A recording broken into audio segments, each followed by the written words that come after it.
vous avez été face à une véritable intimidation. Alors, je n'ai pas eu la menace de la source directe, mais par une source intermédiaire que je connais bien et qui est fiable. Ce qu'il m'a été dit, c'est que après m'être passé chez vous, vous êtes un homme dangereux. Le locataire de l'Élysée avait été fort chagriné. On met en place le contexte du pourquoi le général Coustou est menacé en ce moment.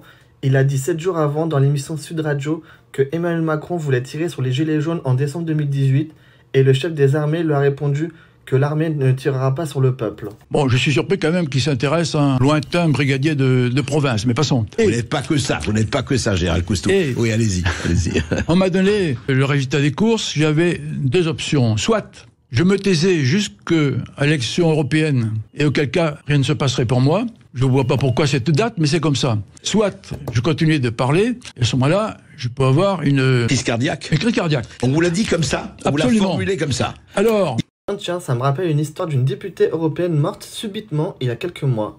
J'en parle après. Il peut vous arriver une crise cardiaque. Voilà. C'est ça. Alors, n'écoutant que mon courage, je suis allé voir un médecin. Et puis, j'ai un certificat médical en boniforme avec un électrocardiogramme qui est plus régulier que le vôtre. Là-bas, sur Sud Radio, le mien est très régulier. Donc, je suis en parfaite santé physique, morale, psychologique. Et je n'ai aucune intention suicidaire. Je parlais de la députée européenne écologiste Michèle Rivasi qui est morte subitement d'une crise cardiaque. Malheureusement, elle enquêtait un peu trop sur les dossiers des SMS Gate entre Ursula von der Leyen et le PDG de Pfizer, Albert Bourla. Bon, ça veut dire que finalement, je remercie ces gens qui m'ont menacé. Ils m'ont permis de conforter mon avis sur ma propre santé. Alors, un mot pour terminer. J'ai fait un métier, en entrant à Saint-Cyr, par lequel je savais que je pouvais laisser ma vie.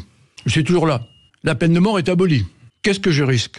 En fait, aujourd'hui, je continue de servir la France, non pas avec des armes, d'une autre manière. Alors, si mon jour est venu, ben, l'assumera. Je vais avoir bientôt 79 ans. Bon, on va pas se plaindre. Je ne cherche pas à hâter l'échéance. Bien sûr.